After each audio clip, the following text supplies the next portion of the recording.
All right, so demonstrating the other stuff that I implemented is going to be a little bit more involved, so I figured I'd make an actual video to display what's going on.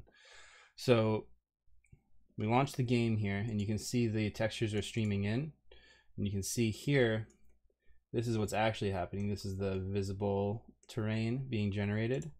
You can see here, even though this stuff is being culled, it's still generating these terrain. These are just the box colliders that I added to the chunks.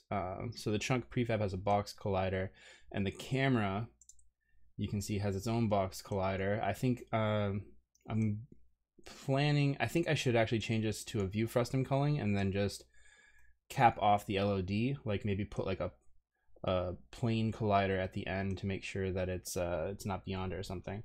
But you can see here, this is the camera just moving through the terrain, and as the front hits new chunks, the mesh renderer gets turned on. They're already there, but they're just not wasting draw calls.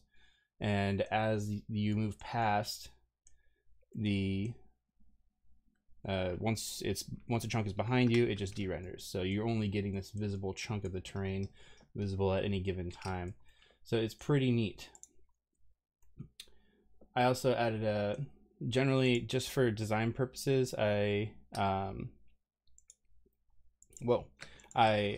hide these chunks because they're not usually necessary, but you don't get to see the gizmos when you do, so I figured it would be a good demonstration so you can see. I've actually got a fairly big chunk of terrain here.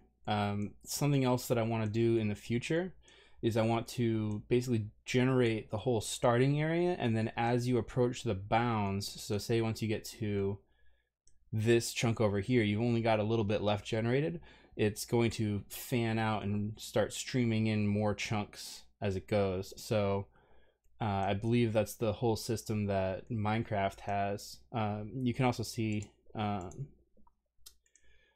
way my chunks are laid out.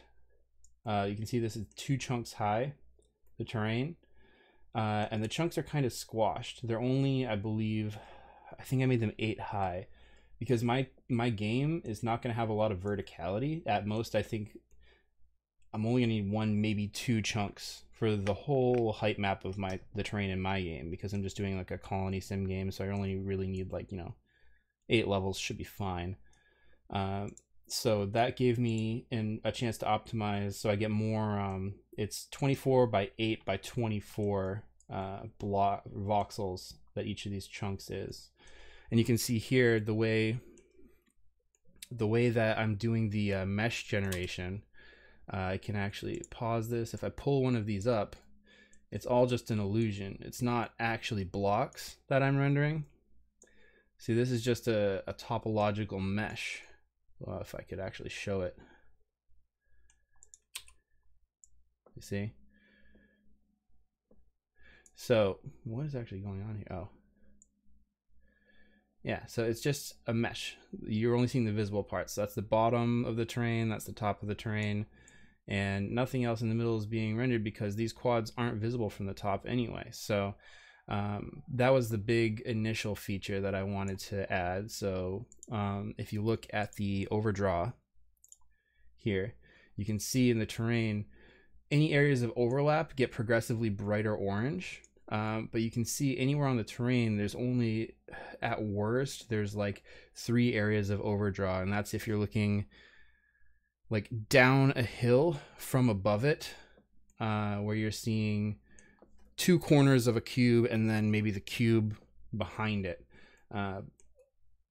But because of the topological mesh, you get almost no overdraw. You can see I'm getting like 500 to 600 FPS, so well above the limits. The terrain isn't going to cause any performance hit on my game, basically none. I'm not sure what these errors are. That's interesting. I think it might just be it's just GUI stuff being buggy. But yeah, since I'm making a colony sim game and there's potentially going to be a lot of AI agents running around, and that's going to eat up clock cycles, I might even divert that to the GPU with the ECS and the burst compiler. That's a down the road thing though. I'm also thinking about adding the ECS system for generating these chunks, since if those can happen on the GPU and I can stream them, that's just super performance games all over the place. So yeah, that's where it is right now. And pretty soon, maybe I'll just start making a tutorial series once I clean up the logic.